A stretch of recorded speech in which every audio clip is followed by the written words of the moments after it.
Hey everyone, Mitchell here. Before we start the show, a huge thank you to the Walton Family Foundation. Thanks for the continued support this season.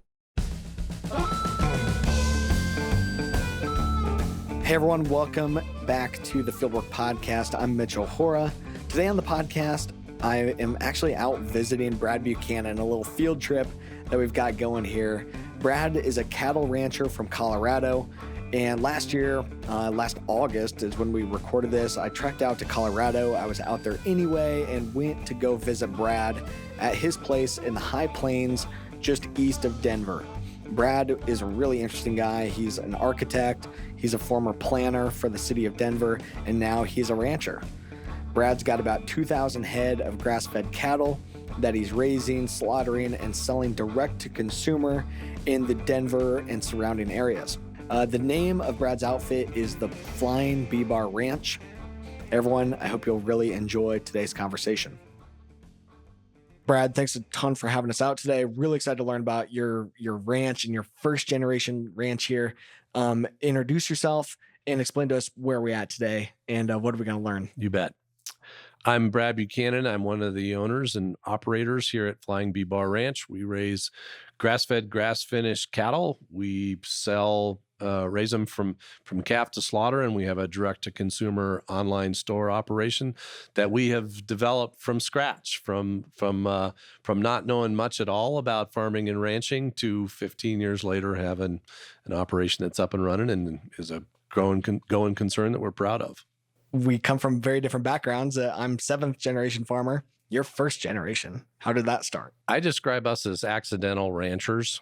We bought this as a Eastern Plains weekend escape and to train some dogs, but quickly came to see that this landscape needed cattle on it. First of all, that all the infrastructure was here for cattle. The landscape, the ecology needed that livestock.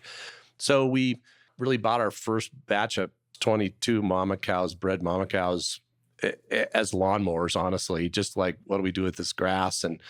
But then quickly saw how that was just such an integral part and just fell in love with that work. I'm an architect and a planner by background, and the concept of looking at this ecology and this landscape and the business model and sort of understanding and appreciating the urban and rural experience I was having as owning an architecture and construction company in downtown Denver, but living and loving this and respecting this rural community of, Strasburg, Colorado, and Bennett, Colorado, really big, took our hearts quickly, and we jumped in head first and haven't stopped. And that was that we bought the property in 2006. So we've been at it ever since. Yeah. So 2006. And you were telling me before, don't have the dogs anymore, but there are a couple dogs around. We got to give Marshmallow a shout out. Marshmallow, I hear, you were telling me, is the famous dog for the farm.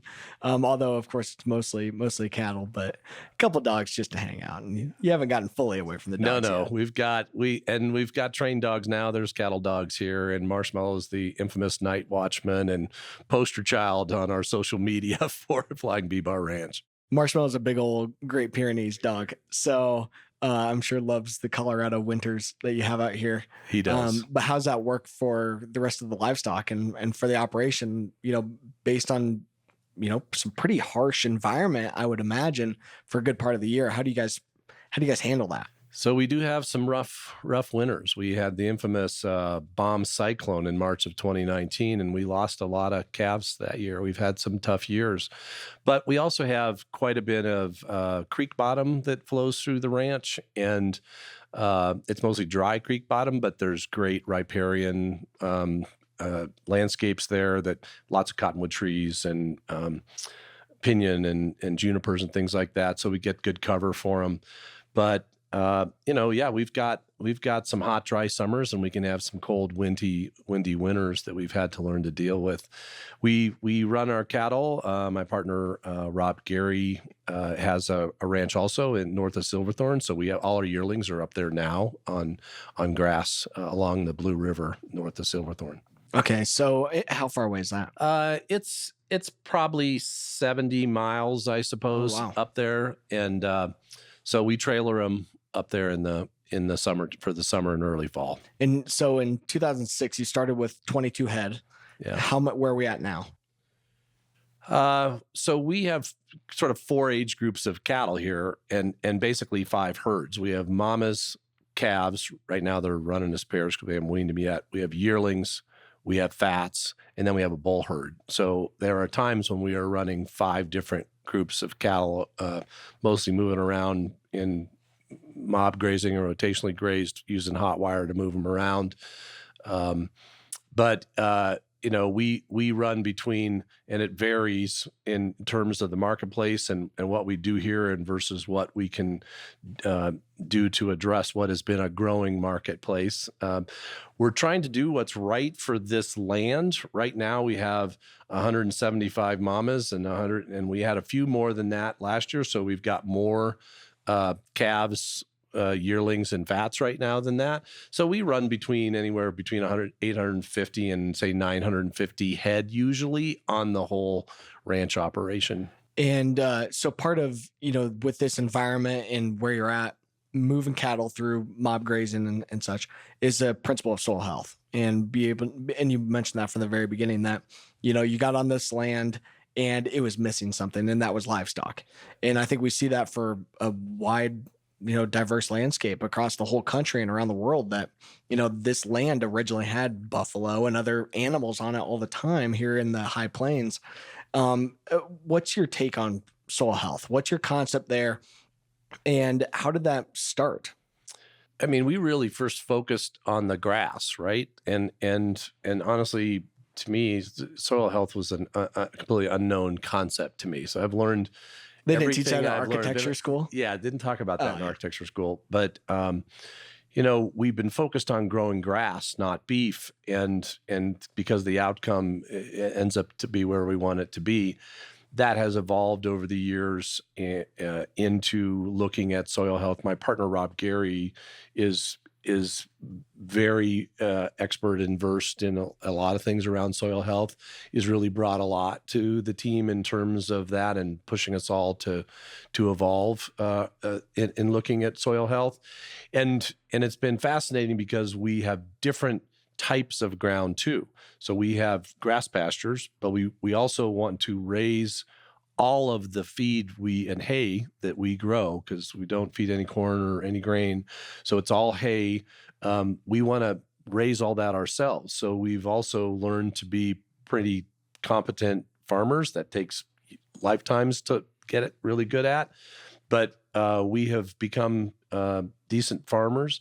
And we've worked on everything from ground that we started farming almost 15 years ago to some fields that we've taken on in the last few years, and they're all in very different states of soil health. And I would generally say that the ground on the Eastern Plains, it's very sandy because this is the Kiowa Creek bottom. It's very sandy, but there are some advantages to that too. The soil is very frugal when it comes to water management. We average only 13 inches of rain here, but it is so smart about how it retains that moisture and how it uses that moisture. Managing moisture for us is at the top of the list. And you've got to do that really well in order to have the things happen that you need to have happen in order to go from a more bacterial soil to a more fungal soil, a richer, more nutrient-based, rich soil composition. Well, it's just being able to get it more in balance, I think, is what a lot of that boils down to. And that's really my, definition of soil health. It's balance and chemical, physical, and biological. And that's exactly what you're talking. So, the physical components of being able to infiltrate and hold water that, you only get 13 inches. You better not waste it. You better not let it run off. Every drop. Yeah. So how have you seen that? Has there been a transition to that? Or, this ground, I assume has been, just been no-till and it's had grass on it pretty much for forever, or is that not necessarily the case? So the pastures are there's some native grass pastures that we have. Most of it though is CRP mix that is out of CRP. We don't have any CRP that we own. We do lease and graze some CRP pastures. We have great relationships with NRCS. They really like working with us because they know we know how to manage grass well. But on the farm fields, they've become an integral part of our whole pasturing operation. So yes, we're going to grow hay on it. But for example, we grow a lot of triticale. So, and triticale or triticale, depending on who you're talking to, triticale, we plant it. It's like winter wheat, gets planted. We plant it early, so we get a stand. We'll plant at the end of this month. Okay, end of August. End of August. Yeah, we're getting ready right now to plant, and we'll plant into it. Plant the triticale. Hope to get a stand. Potentially graze some of that this fall if we get a good stand. Not always, but if we do, we will. Hopefully, we're going to get some good snowpack and some good spring moisture, which we pretty much consistently do get. In the spring, we'll graze that too on some of the fields. Some of the fields we will choose to completely dedicate to grazing. So we're not gonna bale those. Others of them we will stay off of and grow and cut and bale. That said, we're very much now looking at field conversion to grass and to using cover crops. So I would say that's been part of the evolution over the years. We've tried a lot of cover crops. We absolutely try to keep fields from being bare fields until right before we plant, keeping the stubble and keeping that cover, capturing the snow, shading the soil, keeping the soil cooler temp is a huge part of the process. And even using weeds to do that too. That's really been in the last year something we've really looked at is how do we want to completely eliminate chemical spray? And that's really where we're at right now is we're eliminating chemical spray. So any chemical spray there, that's all the herbicides, no fungicides, no nothing. Nothing. Okay. But is it... We still do. You're not necessarily organic though, are you? Or no, we are not organic. We have not gone for organic certification. The thing that's kept us from being... we actually meet and exceed all organic standards. But the requirements around not having treated posts on your fence lines, we have miles of, posts that have been in the ground for decades. So I'm definitely not familiar with this rule. So for an organic system, you can't have a treated post. Yeah, I should probably look into it again, but yeah, like 5 years ago, the pastures can't have can't have treated posts in them. And if that has changed, I need to find that out. Yeah, but it's treatment against the post rotting, right? That's the treatment that's on it. Yeah, but it's the creosote coating is a petroleum-based product, and that could potentially impact the soil around those fence posts. For the couple inch area around the fence posts. Yeah. So our approach is, our customers that buy our beef, they pursue us because they may like the fact that we're grass-fed, grass-finished. They may like the fact that we're local.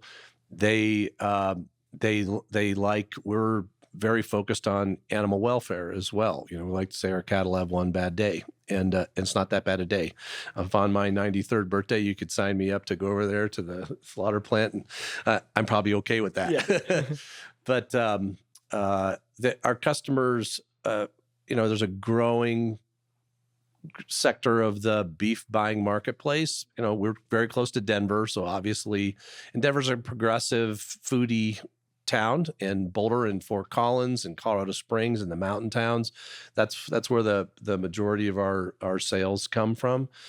That's coincidental, honestly. We're trying to look at this ranch as a pilot project, if you will, and prove up that we can improve soil health, work on carbon sequestration, focus on carbon sequestration, and return tilled soil to native grasses on the eastern plains of Colorado without irrigation. Yeah. And how's that compare to some of your neighbors and other people around you? Like, do you feel like there's a community kind of building around some of the concepts you're talking there, which really what you're talking about is regenerative ag is what you're talking about. Yes. So are you seeing other people do that or not necessarily? It's kind of new. We're definitely the weird guys. When we have cattle out in a triticale field, people call us to tell us that our cows are out. And I was like, no, actually, we put them in there, and they don't quite understand why we would have just done that. And the way we rotate our crops and move our cattle with hot wire. But that said, I absolutely sense an interest in that, a curiosity in that.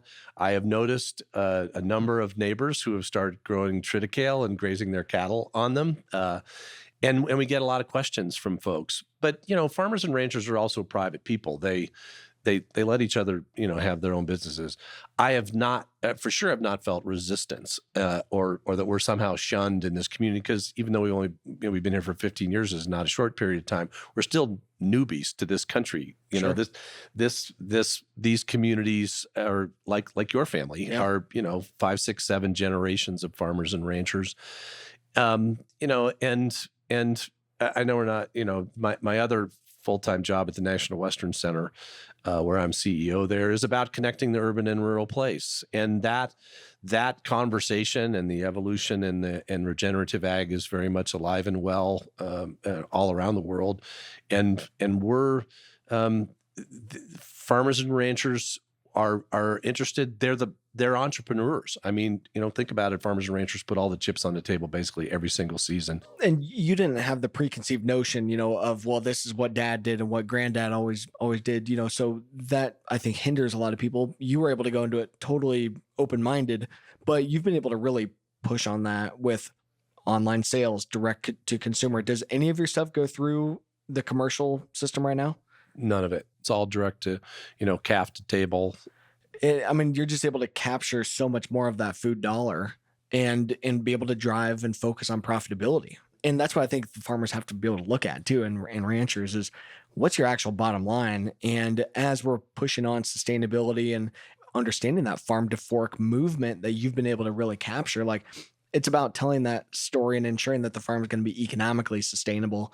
And now it sounds like, now you are going to be able to have that legacy of having now your son involved and having, future generations be able to continue to carry this out. How is that? I guess what got you interested in the direct to consumer model? I knew lots of people in Denver when we moved out here. They all thought we were nuts. That's a whole nother group that looked at us and shook their head and said, what the heck are Brad and Margaret doing? But they were very interested. They were fascinated by it. They wanted to know about this place. And it became this forum for conversation. It really is at our highest and best use. One of them is that we're engaging in a discussion just like you and I are doing today. And I hope, a lot of people get to hear this and are curious and want to learn more, whether it's about us and what we're doing or these bigger issues that you're covering on your podcast. From the very beginning, you've been direct to consumer. How has that continued to scale and why really focus on that?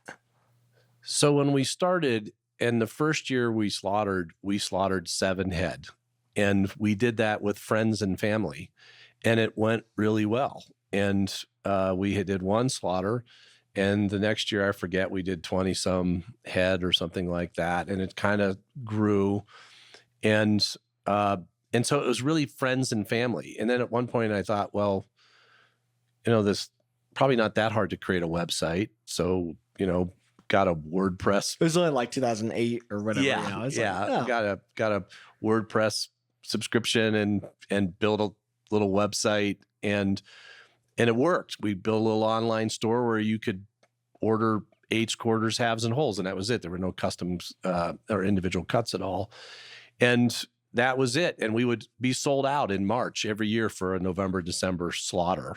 So we were trying to grow to be able to respond and supply that market demand that we were seeing. And then at one point we decided, okay, let's do a spring slaughter, because we also leave our bulls in for a long time. And messy ranching actually works kind of for us. All of our calves don't look the same, and that's good for us. They get fat at different times. That's good for us. And we started slaughtering twice a year, and then we went to 4 times a year, and then we made a big leap to go to every other week. We did that because the Brown Palace Hotel, which is a 5-star hotel in downtown Denver, came to us and said they wanted to buy our beef, which we did for about 5 years. That ended 3 or 4 years ago, and we jumped to every other week to supply them. And but then they got bought by a large national group, and they brought in their national supply sources, and we were out. And that's been the only wholesale experience we've ever done. And then when the pandemic hit, 2020, we more than doubled our business. People were, they went to the grocery store and didn't see beef on the shelves, and they were like, we got to figure out another way to source our protein.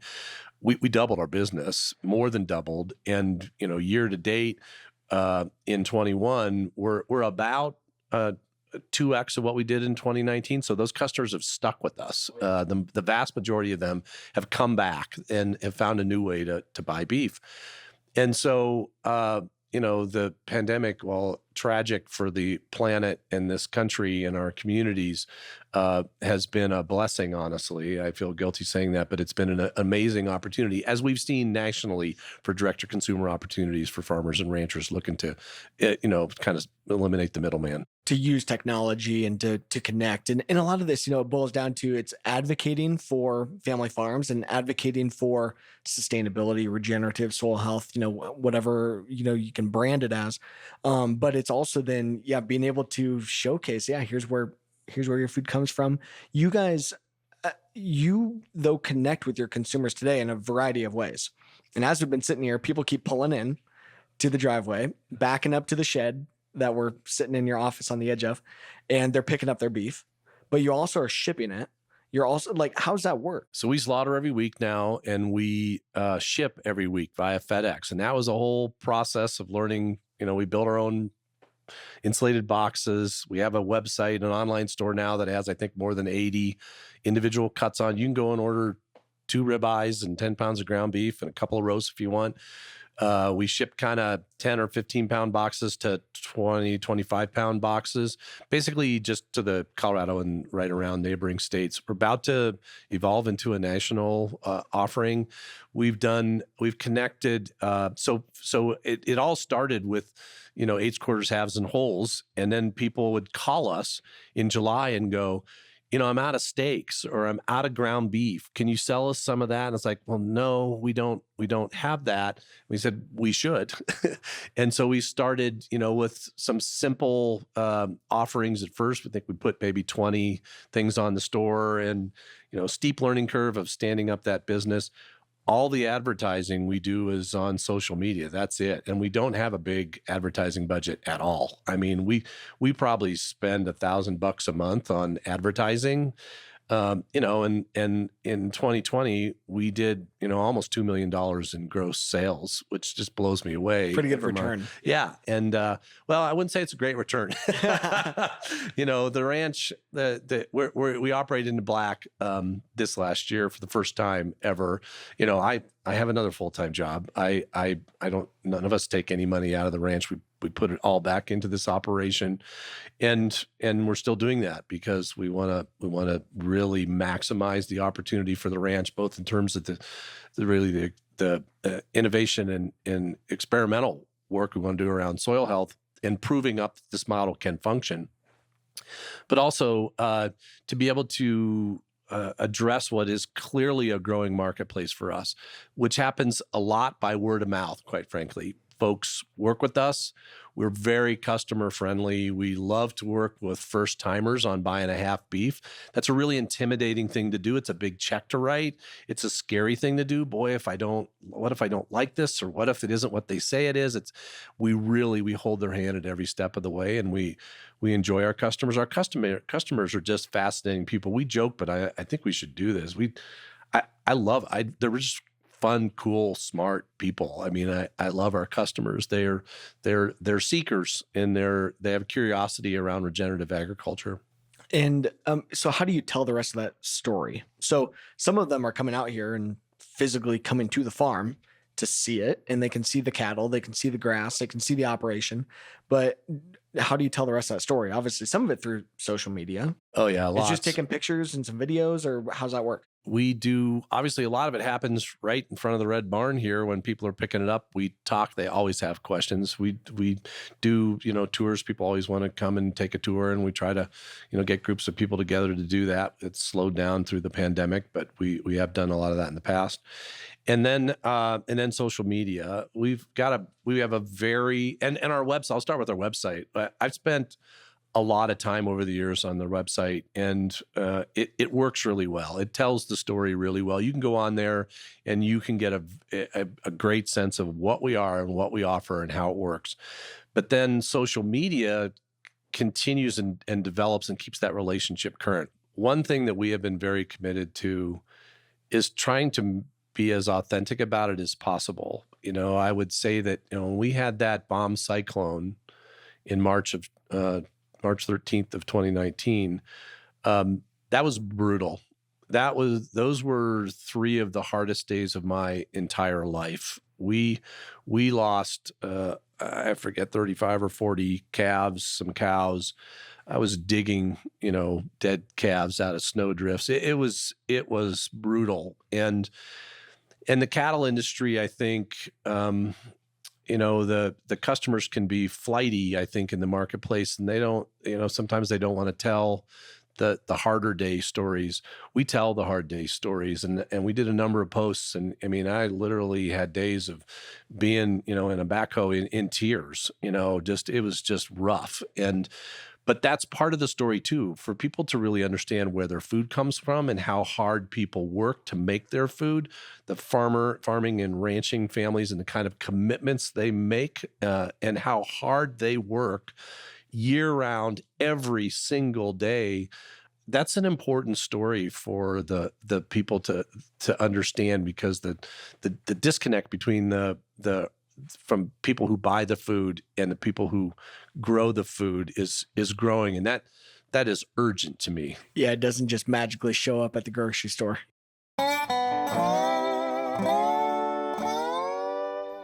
We'll be right back after this short break. So tell us more about the organization that you're a part of. I don't think it's that you started it, No. but you're the CEO of it. Just tell us about that just briefly. No, the National Western Center has nothing to do with the ranch. My background is architecture and planning. I became, along this process, the planning director for the city and county of Denver. I ran the short-term, midterm, and long-range planning for the city of Denver from 2013 to 2018, some of the fastest growing years in the city's history. Denver was in the top 10 fastest growing cities in the U.S. during those years.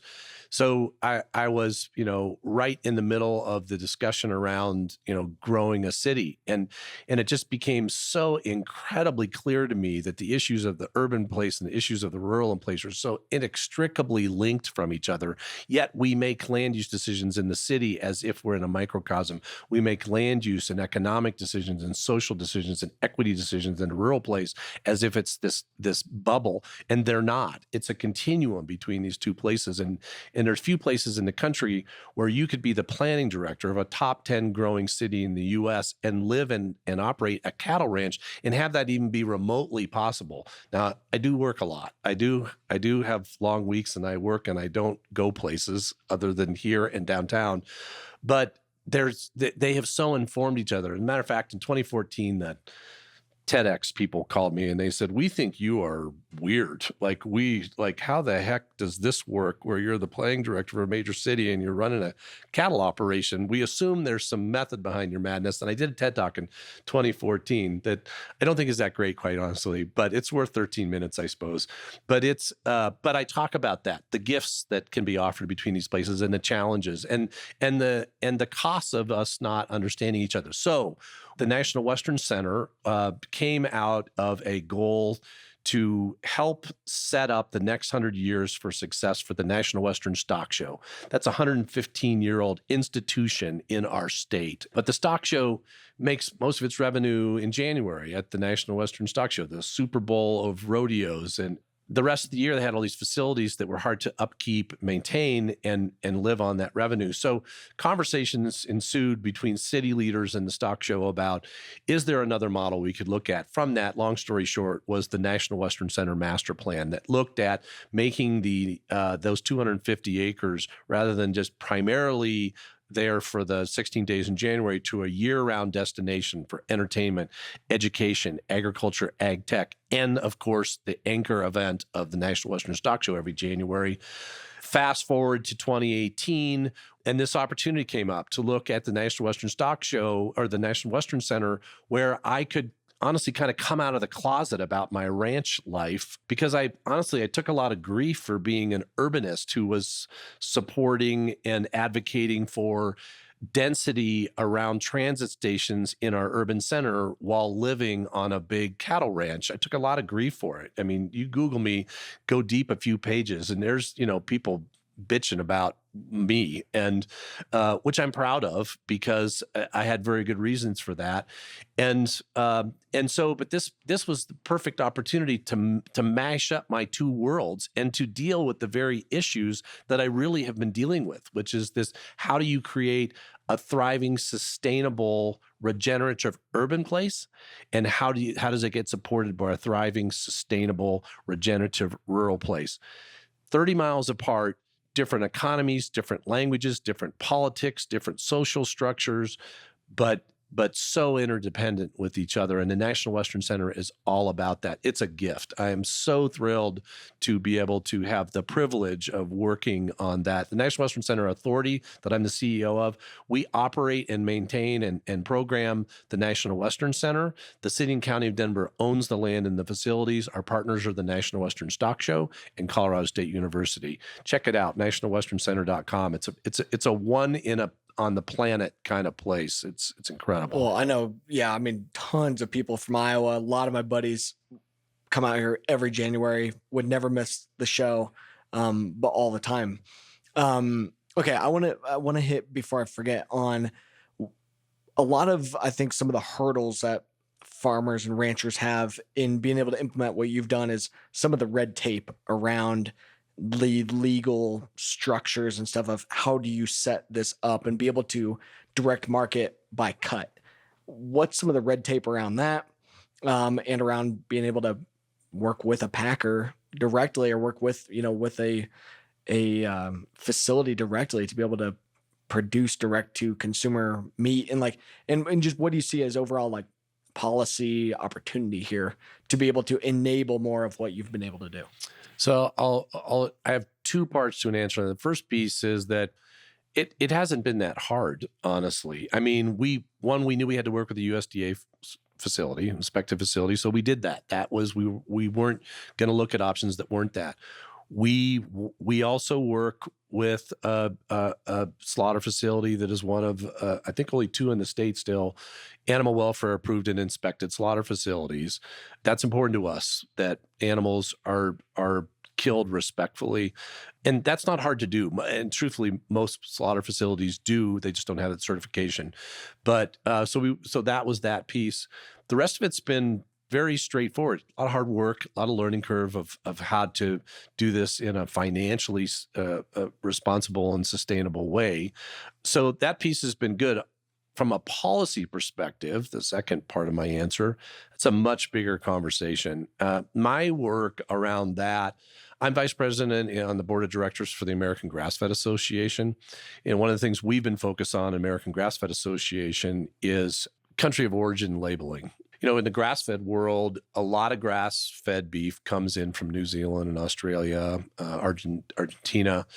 And, if you bring in a hanging half and a freezer container and cut and wrap it here, you can put product to the USA on it.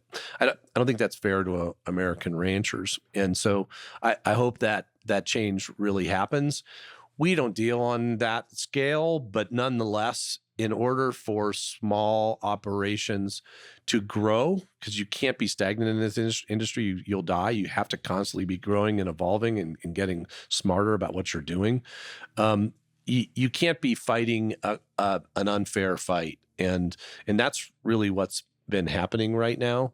I'm also a strong advocate, and this is personal to our operation, maybe applicable to every small ranching operation. But what is defined as grass-fed is really important to us. And our customers are really smart, and they do their homework about it, and they want to know. That means for us, there's no antibiotics, there's no steroids, there's no hormones. They're on grass, or in the wintertime, they're on grass then too, but they're basically being fed and sustained by hay that we grow. We know exactly what's in it and what's not in it. If our animals get sick and we use an antibiotic treatment, they're pulled out of it, or customers get a discount because they'll say, hey, that was a year and a half ago, I'm not worried about that. But we're competing against folks that say, all beef is grass-fed. That's true. but it's not grass finished. And true grass-fed beef takes longer and costs more to produce, and that's why it garners a higher price per pound. But to be able to be fighting folks who might not be interpreting those principles in the same way is a challenge for us. Yeah, I think it's the just leveling the playing field is really what you're getting at, and being more transparent with all this. Yeah. And that's what you guys have really been able to capture. And I think where the industry and just agriculture in general is going is a lot more transparency. But what's your take on where the future goes? And you have a really unique perspective that you're very honed in with, with the consumer. So what's your advice for the farmers and ranchers listening in terms of where are things going? Let me first say, it's a big planet with a lot of people on it. We have a protein supply challenge on our planet and in this country. So we need all beef to thrive. And so this, don't take anything I'm saying to mean that I don't 100% support all beef operations and approaches. We do, because our country needs it. And consumers, we just want to give consumers a choice. That's all. When you go to the grocery store in the deli and look at the cheese counter, there's 46 kinds of cheese. Well, maybe there aren't going to be 46 kinds of beef, but give them a choice. And you're seeing more of that. People are going to buy, let the market choose, let the market decide. I have hundreds of conversations with enormous producers and enormous packers through my work at National Western Center, through work with the AGA, and through our platform here at the ranch and there's clearly a drive in the agriculture industry, farming and ranching across all sectors, to be more transparent. They see it in the marketplace. And I think it's a great evolution that they're pushing towards. And I think it's actually happening pretty quickly, quicker than I would have expected, honestly. So I'm actually very optimistic about it. Change happens slow. We do get sort of attacked sometimes, and people see us as maybe revolutionary in some point. We're not. We're just a choice. Yeah, I think that's a huge opportunity for, especially amongst agriculture. Like, we're all after the same things here, and there's so much opportunity and so much room for everybody to play ball.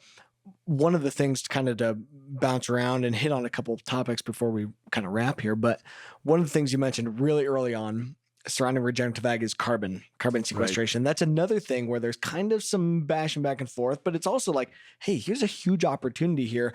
What's been your take on carbon sequestration, carbon markets, or overall just sustainability initiatives? So I will explain what I know. I'm not an expert on carbon sequestration, but here's the things that we're exploring right now. One is that it sure seems to me that when we are exploring soil health, a byproduct is that we're increasing carbon sequestration. Two, if there is an opportunity for a carbon credit program in this country that a lot of other developed countries have, that is a potential revenue stream for one, doing the right thing for the planet, but two, creating revenue streams for struggling farm and ranch operations. So I'm trying to learn more about that. And I think there is there's there are different studies out there to say different things about how much carbon we can sequester by changing and focusing on soil health. My assumption is we're gonna know a lot more about that in the next few years. A huge driver of carbon sequestration and overall soil health is implementing, cover crops and keeping a living root at all times. If there's a place, and of course the excuse is, well, cover crops don't work here. If cover crops weren't going to work somewhere, I would assume it'd be a place with the elevation that you've got here in Colorado with only 13 inches of rain a year. But you've been able to make some cover crops work, I assume, not all the time, and it's not all rainbows and butterflies, but explain, your take on cover crops and your approach there, and maybe some failures and successes that you're having. So it's very hard here with 13 inches of rain, and we're a high mountain desert. I mean, is what we are here, and so it's challenging. However, we're going to drive after we finish here, and I'm going to show you some of our cover crop fields this year. And we've had some successes this year. We've had more failures than successes, though, in the past years. We've tried to use cover crops to break hardpan, to crack through hardpan with root crops. Beets and turnips and things like that to cut through. We're trying to use cover crops to shade the soil, to keep the soil cooler, to capture moisture, to minimize runoff, or eliminate runoff. And we're having some luck there. We're using cover crops now. We're trying to completely eliminate chemical spray on all of our farm fields. So we're moving towards cover crops for weed control. But we're also using cover crops to start to really dig into, pun intended, how we convert farm fields to grass, back to grass here at the ranch, so that we're making less hay. We're feeding fewer bales. We don't have that many days a year when we've got so much snow on the ground that they can't get to the grass. So we're working hard on that. And in the process, improving soil health, and we believe sequester more carbon into the ground. So we're underway on that. I'll show you 3 or 4 locations here today where that's underway, but we're at the beginning of that process. When'd you start experimenting with cover crop? Probably 5 years ago, we started some experiments. Planted them at the wrong time, planted the wrong stuff, came up, died, dissed it in, made all the mistakes you can possibly make. As we've become better farmers over the last 10 years and better soil moisture managers, we're getting better at it.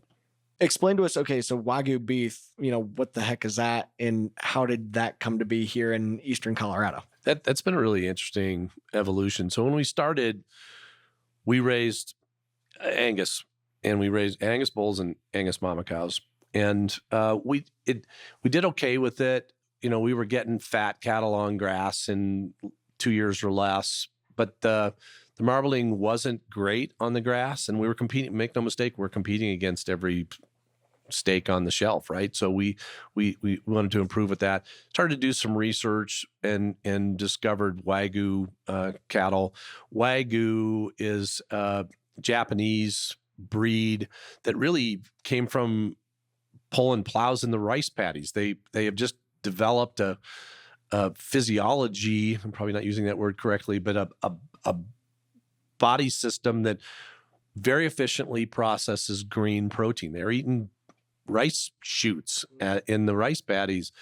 And so we experimented. We bought a couple of Wagyu bulls, full-blooded Wagyu bulls, and bred them to our mama cows. A couple things happened. One, we saw at the same age, they weren't as big, but the marbling was about the same. And if we waited a little longer, the marbling was spectacular.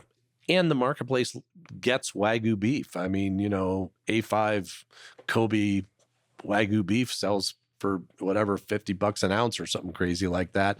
We don't really leverage that piece on our pricing. We just use it as the right thing to do for getting the best product, and it does attract, we think, some customers who are looking for Wagyu.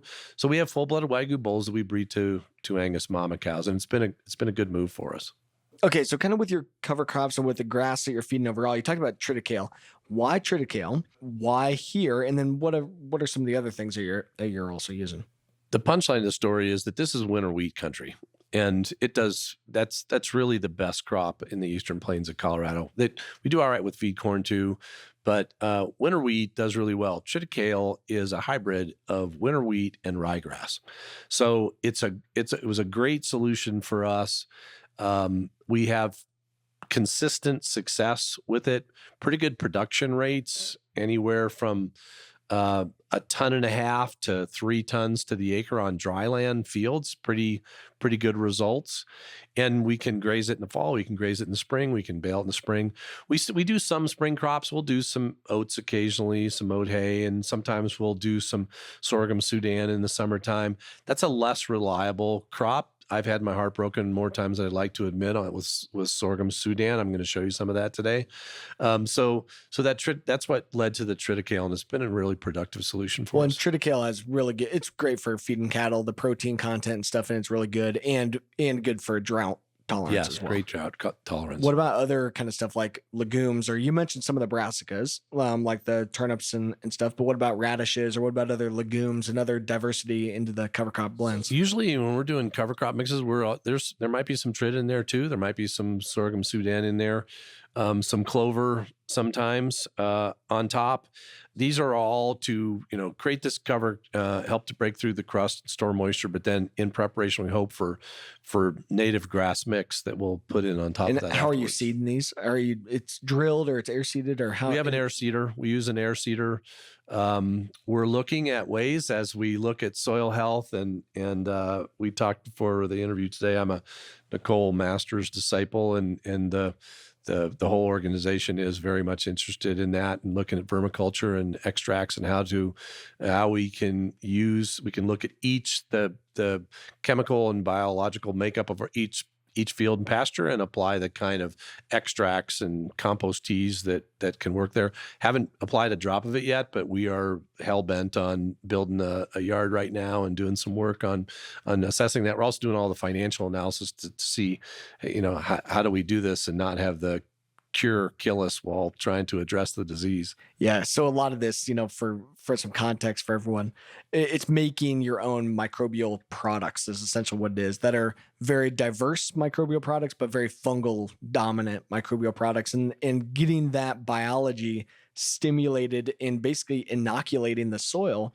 with the good biology that you're going to need to be able to cycle nutrients and store carbon, but a lot of it's for water too, and it's allowing for the plant roots to interact with the soil better.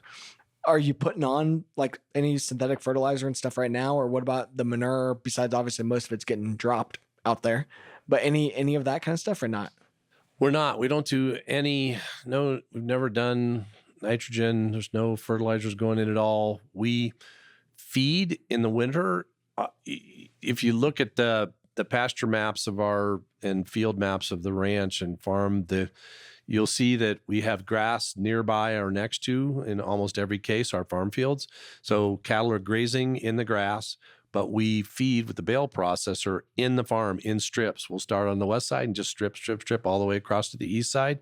So they're eating that. You're getting that extra hay litter that's on the field, but then they're pooping obviously on the field too. And then, we'll either no-till it, or depending on where the weeds are at, or we'll disc it in as well. So it's kind of like a bale grazing is kind of what they call that, but you're calling it something different. That you're rolling out the bales, or how does that work? We have bale processors. We just that chew up the bales and spit them out into a windrow, and we'll lay out a quarter mile of hay with 500 head of cattle in a farm field. That's awesome. So yeah, so it's utilizing the integration of the livestock to be able to stimulate, put the nutrients back out there. That's a good, awesome way to do it. What about, what's some of the advice that you have for other people that are listening to this, that maybe are in this geography or maybe other, challenging geographies? What's some of your advice or best tips on why you think you've been able to really have success here? I would say don't be afraid to try new things. You can try new things on small scales. And we have learned so much. We've learned as much from our failures as we have from our successes, for sure. And I guess, I have a mentality that, a breakdown or a train wreck is progress, because we've just eliminated something. So I am not afraid to fail. Hopefully, I do like the concept of fail fast so that you get it over with. But the farmers and ranchers are so entrepreneurial. I said it before, embrace that ingenuity, that creativity, and know how your microclimate, your microcosm of your location works. We all try to study so much all the time, but the truth is, it's very individual to this locale, to this soil, to this climate. And we're always trying to find like-minded folks who are also trying new things so that we can share our experiences and help each other out. As we're sitting here in Colorado today, it's August, there's been some new, a lot of water issues going on in Colorado right now, a lot of other weather issues and climate issues. What's your take on all that? What are you seeing on your farm specifically, and how are you guys thinking about water? But also, throughout this whole state of Colorado or a lot of the country, that water is a major issue right now. What's your take? So for us, like I said, we don't get a lot of water here. We don't have any irrigated fields, so we are working hard. Not to say I wouldn't like an irrigated field, but we're trying to do what we're trying to do right now with what we have, and there's none of it irrigated. So that eliminates some things, right? We're not going to multiple crop. We fallow every field every other year. We don't do 2 out of 3. We don't do 3 out of 4. We do 1 out of 2. That's a very intentional choice we make here. That makes our crops more and the production rates more reliable. I'm very concerned about climate change. I mean, just look at our entire state and what we're seeing in the number of wildfires we have burning in Colorado right now, and what changes in potential snowpack that are going on. I think it is yet to be seen, though. There are going to be some places that get more moisture, some places that get less moisture. I don't know. I've seen miles that say both about the eastern plains of Colorado. So there are huge, huge impacts. Again, we have been disciplined to try to deal with the reality that we don't have irrigation water here and irrigated land, and that's a choice we've made, and I think it was the right choice. It's been the right choice for us. I mean, you were talking a little bit on some of the rotational grazing and stuff like that, but talk about just technology overall. You're using a bunch of it, connecting with your customers and stuff, but how does technology factor into the rest of your management and ability to utilize data or utilize new tech?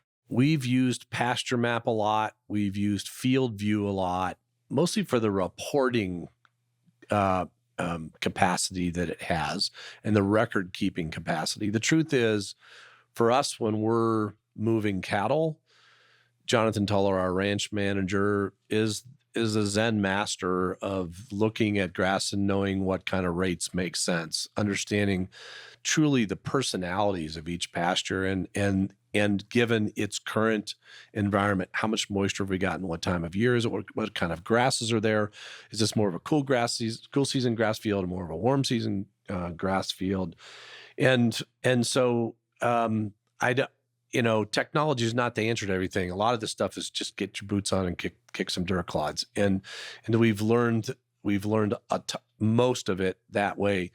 We are a completely data-driven organization. We and Rob Gary and his team, led by Chrissy Kennedy, have brought incredible capacity to and really help to evolve Flying Bee Bar Ranch from what Margaret and I could do, the two of us, kind of with my son helping sometimes and some seasonal help, into a next level organization that's truly data-driven.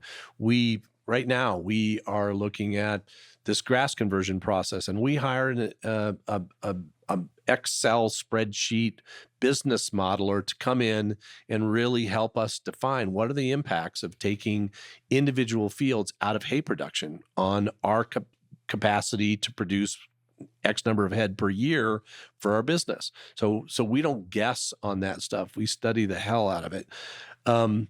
And we look at every single thing that way. Our decisions around, this whole concept of building a compost tea extract yard is a whole big business decision we're analyzing right now. Smaller decisions we may just try, but things that have really long-term and significant financial impact, we dig into them, and we dig into the numbers. And especially to be able to grow the way that you guys have to, and just utilizing other resources, utilizing people around you. And yeah, sometimes you got to pay them. It takes a little money, but it looks like the ROI is really, that's the focus. Yeah, we're doing a much better job now, really focusing on our retail side. What sells? How fast does it sell? We're really, for the first time now, figuring out, to the dollar, what does it cost to, and we don't have the answer yet, but we're close on what does it cost us to home raise and finish fat animal for sale. I haven't known that in the past, quite honestly. I knew it was about as much or maybe a little more than than what my costs were on it. My expenses were a little bit less than what my revenue was on it, but we're really digging into that hard right now, and it's hard work. I think it's also important to not just do that initial research, but set up tracking systems because things change and evolve. I mean, that all this stuff boils back to, yeah, this is a family farm, but it's a business. And I think a lot of people forget about that, yeah, it's a lifestyle. You're doing this because you love it. Like you've been able to find quite the passion here out of this. And like, obviously you found your calling, but we're still running a business here too. It's got to be able to work. You've got employees and, so take us home on that, on what's the future here, and especially tying in now with your son back on the operation, what's your vision for the future? Where's this got to go from here? So we hope that this will be an operation that continues to go for some generations. My son graduated from Kansas State, came back to the ranch and is here and is, all in and kind of, Jonathan Tuller, our ranch manager's right-hand man, and he's learning it from the ground up. He's said some things that lead me to believe he's here for the long term. That's his choice. I love that, and I love having him here. Our daughter, who's 23, almost 24. She's been in and out of the operation on the retail side too, and that's been great. And it is great to have the family involved. We were solely a family operation, with when we expanded and Rob became our partner 3.5, 4 years ago. It really clearly became more of a focus around making sure that this business pencils and we make our decisions in financially smarter ways. At a smaller scale, it was easier too, right? If we had a better year or a worse year, it was not that tough to absorb. Now it has significant financial ramifications, and so we're more careful now about that than we used to be when we were, selling 40 head of beef. You couldn't get hurt too bad there. What's really awesome here too, to kind of wrap, is the opportunity in agriculture for young people to be involved, but you're doing it in a different manner.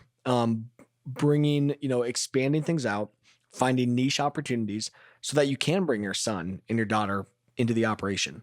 I think a lot of farms are missing that. They're not innovating. They're not finding new ways to capture more of the dollar for their product. And there's not a lot of opportunities for young people to be involved in agriculture. So, I mean, maybe a final thought on that, on, how do we ensure the future of family farms and opportunities for young people to be involved? I would say the biggest indicator is that my son wanted to come back here. He's a smart kid, graduated with the ag business degree and an ag animal health minor. He gets it, and he sees opportunity there.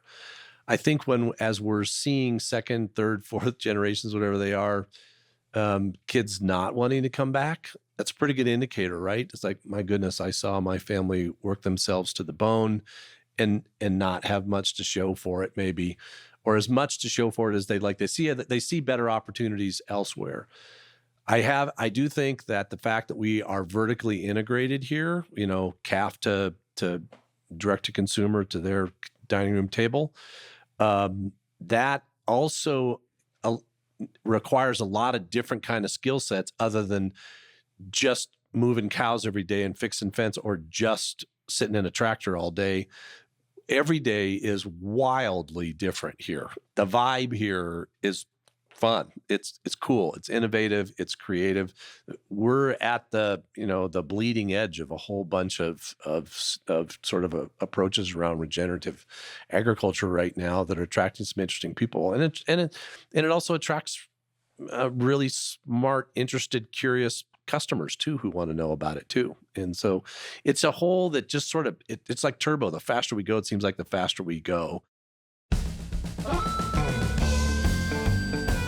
Well, everyone, that's it for Fieldwork today. This show was produced by Lori Stern and edited by Todd Melby. Kristen Schmidt is running our social media, and thanks to Lauren Humpert, who is our project coordinator. Thanks again to all the technical directors at American Public Media who help us record and mix our show. Be sure to check us out on social media at Fieldwork Talk across all the channels. Leave us a review, hit us up on our website, make sure that other people can find us. Don't forget, we love hearing from you. Give us a call, 651-228-4810, 651-228-4810. Thank you, everyone, for listening to the show today, and we'll catch you next time.